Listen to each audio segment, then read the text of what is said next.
Sir ಇವತ್ತು ಕುಮಾರಸ್ವಾಮಿ ಅವರ ಜೊತೆಗೆ ಕೇಂದ್ರ ಬೃಹತ್ ಕೈಗಾರಿಕಾ ಸಚಿವರು ಒಂದು ಮೀಟಿಂಗ್ ಅನ್ನ ಕೇಳಿದ್ರು. ಅವರು ಮತ್ತು ಅವರ ARAI ಅಧಿಕಾರಿಗಳು ಅವರು ARAI ಸೆಂಟರ್ನ ಇಲ್ಲಿ ಮಂಡ್ಯದಲ್ಲಿ ಮಾಡಲಿಕ್ಕೆ ಅವ್ರು ನಮಗೊಂದು 100 ಎಕರೆ ಜಾಗನ ಕೇಳಿದ್ರು. ನಾವಲ್ಲಿ 105 ಎಕರೆನ ಐಡೆಂಟಿಫೈ ಮಾಡಿ ಅವ್ರಿಗೆ ಕೊಟ್ಟಿದ್ವಿ. ಅದನ್ನ ಸ್ಥಳ ಪರಿಶೀಲನೆ ಮಾಡಿ ಅವರ ತಂಡ ಹೋಗಿದೆ. ಅದು ರಿಪೋರ್ಟ್ ಬಂದ ಮೇಲೆ ಅದ್ರ ಬಗ್ಗೆ ನಾವು ಒಂದು ಅಲೋಕೇಶನ್ಗೆ ಕ್ರಮ ಕೈಗೊಳ್ಳುವಂಥದ್ದಿತ್ತು. ಈ ಮಧ್ಯೆ ಭಾಳಷ್ಟು ಜನ ನಮಗೆ ಒಂದು ಫೀಡ್ಬ್ಯಾಕ್, ನಮ್ಮ ಪ್ರಿನ್ಸಿಪಲ್ ಸೆಕ್ರೆಟರಿಗೆ ಎಲ್ಲ EV ಕಂಪನೀಸು ಬರೀ ಕೇವಲ ಒಂದು ARAI ಸೆಂಟರ್ ಆದರೆ ಉಪಯೋಗ ಆಗಿದೆ. ಅದು ಸುತ್ತಮುತ್ತ ಈ ಎಲ್ಲ ಅದರ್ ಇಂಡಸ್ಟ್ರೀಸ್ ಬರಲಿಕ್ಕೆ ತುಂಬ ನಮಗೆ ಅಲ್ಲಿ ಅನುಕೂಲ ಮಾಡಿಕೊಟ್ರೆ, ಒಂದು 400-500 ಎಕರೆ ಮಾಡಿಕೊಟ್ರೆ ಅದು ARAI ಸೆಂಟರ್ಗೆ ಇರೋದ್ರಿಂದ ಹೆಚ್ಚಿನ ಅನುಕೂಲ ಆಗ್ತದೆ. ಬರೀ ಜಸ್ಟ್ ನಿಯರ್ ಒಂದು ARAI ಸೆಂಟರ್ ವಿಲ್ ನಾಟ್ ಸಫೈಸ್ ಅದು ಆಗ್ತದೆ ಅಂತ ಹೇಳಿತ್ತು. ನಾನು ಅದನ್ನು ಅವ್ರ ಗಮನಕ್ಕೆ ತಂದಿದ್ದೀನಿ. ಅವರು ಕೂಡ ಅದನ್ನ ಒಪ್ಕೊಂಡಿದ್ದಾರೆ. ಬರೀ ARAI ಸೆಂಟರ್ ಮಾಡಿ ಬಿಟ್ಟರೆ ಉಪಯೋಗ ಆಗಿದ್ದಾರೆ. ಅವರು ಪರ್ಯಾಯ ಒಂದು ಸ್ಥಳವನ್ನು ಹೇಳಿದ್ದಾರೆ. ಅಲ್ಲಿ ಸುಮಾರು 500 ಎಕರೆಯಷ್ಟು ಜಾಗದ ಬಗ್ಗೆ ಅವರು ಪ್ರಸ್ತಾಪ ಮಾಡಿದ್ದಾರೆ.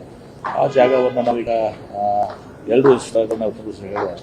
ಆ 2 ಸ್ಥಳಗಳನ್ನ ಅದರ ಬಗ್ಗೆ ಒಂದು ಏನು ನಮ್ಮ CO ಮತ್ತು ನಮ್ಮಲ್ಲಿ ಸ್ಪೆಷಲಿಸ್ಟ್ಗೆ ನಾವು ಇನ್ಸ್ಟ್ರಕ್ಷನ್ ಕೊಟ್ಟಿದ್ದೀವಿ. ಅಲ್ಲಿ ಸರ್ಕಾರಿ ಜಾಗನೂ ಕೂಡ ಇದರಲ್ಲಿ ಅದೆಲ್ಲವನ್ನು ಇದು ಮಾಡಿ ಒಂದು ವಾರದಲ್ಲಿ ಆ 2 ಸ್ಥಳಗಳ ಒಂದು ಮಟ್ಟಿಗೆ ನಾವು ನಮಗೆ ಕೊಡ್ತಾ ಇದ್ದೀವಿ. ಅಂತೇನು ಬರೀ ARAI ಸೆಂಟರ್ ಆದರೂ ಉಪಯೋಗ, ಸುತ್ತಮುತ್ತ ಅದರ ಇಂಡಸ್ಟ್ರೀಸ್ಗೂ ಡೆವಲಪ್ ಆಗಬೇಕಲ್ಲ. ಹಾಗಾಗಿ ಅವರು ಕೂಡ ಅದಕ್ಕೆ ಒಪ್ಕೊಂಡಿದ್ದಾರೆ. ಅವ್ರಿಗೂ ಆ ಫೀಡ್ಬ್ಯಾಕ್ ಇತ್ತು. ಮತ್ತು ARAIದವ್ರಿಗೂ ಕೂಡ ಅದೇ ಒಂದು ಅಭಿಪ್ರಾಯ ಇತ್ತು. ಬರೀ ಒಂದು ಈ ಜಾಗ ಈಗ ನಾವು ಏನು ಮಂಡ್ಯದಲ್ಲಿ 100 ಎಕರೆ ಕೊಟ್ಟಿದ್ದೀವಿ, ಅದರಿಂದ ಬರೀ ARAI ಸೆಂಟರ್ ಆಗುತ್ತೆ ಮತ್ತು ಅದರ OEMಸ್ಗೆ ಅಲ್ಲಿ ಇದು ಮಾಡಲಿಕ್ಕೆ ಸಹಕಾರಿ ಆಗೋಲ್ಲ. ಸೊ ಹೀಗಾಗಿ ಆ ವಿಚಾರಗಳು ಚರ್ಚೆ ಆಗಿದ್ದಾವೆ. ಆದರೆ 100 ಎಕರೆ ಬರೀ ಸೆಂಟರ್ ಆಗುತ್ತೆ, ARAI ಟೆಸ್ಟಿಂಗ್ ಸೆಂಟರ್ ಆಗುತ್ತೆ. ಆದರೆ ಸುತ್ತಮುತ್ತ ಇವತ್ತು ಸಹ ಏನು ಕನೆಕ್ಟೆಡ್ ಇಂಡಸ್ಟ್ರೀಸ್ ಇವತ್ತು ಸಹ ಡೆವಲಪ್ ಆಗಬೇಕು, ಅದು ಆಗಲ್ಲ. ಒಂದು ಸೆಂಟರ್ ಆಗಿ ಉಳಿತದೆ. ARAIದ ಅಧಿಕಾರಿಗಳು ಅದೇ ಪರ್ಮಿಟ್ ಆಗಿತ್ತು ಮತ್ತು ಅವರು ಕೂಡ ಸಚಿವರು ಕೂಡ ಒಪ್ಕೊಂಡ್ರು. ನೀವು ಹೇಳೋದು ಕರೆಕ್ಟ್ ಇದೆ, ನಮ್ಮದು ಅದೇ ಫೀಡ್ಬ್ಯಾಕ್ ಇದೆ. ಅದಕ್ಕೆ ಅವರು ಒಂದು 2 ಜಾಗವನ್ನು ಸ್ಥಳವನ್ನು ತೋರಿಸಿ ಏರಿಯಾಸ್ ಹೇಳಿದ್ದಾರೆ. ಆ ಏರಿಯಾಸ್ನಲ್ಲಿ ಸುಮಾರು ಒಂದು 500 ಎಕರೆ ಅಂದರೆ ಇವರಿಗೆ ARAI 100 ಎಕರೆ 400 ಎಕರೆದಲ್ಲಿ ಅದರ್ ಇಂಡಸ್ಟ್ರೀಸ್ ಎಲ್ಲ ಕೂಡ ಬರಲಿಕ್ಕೆ ಸಾಧ್ಯ ಆಗ್ತದೆ. ಇನ್ನು ಲಾರ್ಜರ್ ಇಂಟ್ರೆಸ್ಟು ಅದನ್ನು ನಾನು ಪ್ರಸ್ತಾಪ ಮಾಡಿದ್ರೆ ಅವರು ಒಪ್ಕೊಂಡಿದ್ದಾರೆ. ಅವ್ರಿಗೂ ಆ ಫೀಡ್ಬ್ಯಾಕ್ ಇತ್ತು, ಅವರು ಅಧಿಕಾರಿಗಳು ಕೊಟ್ಟಿದ್ದಾರೆ ಮತ್ತು ಅವ್ರಿಗೂ ಕೂಡ ಅದ್ರ ಬಗ್ಗೆ ಸಂಪೂರ್ಣವಾದಂಥ ಒಂದು ಒಪ್ಪಿಗೆ ಇದೆ. ಒಪ್ಪಿಗೆ ಅಂತ ಪ್ರಕಾರ ಮಾಡಿದ್ದಾರೆ. ನಮಗೇನು ಬರೀ ನಾವು ಮಂಡ್ಯದ ಕೊಟ್ಬಿಟ್ಟಿದ್ದೀವಿ, ನಮ್ಗೆ ಅದು ಮುಗಿದು ಹೋಗ್ತದೆ.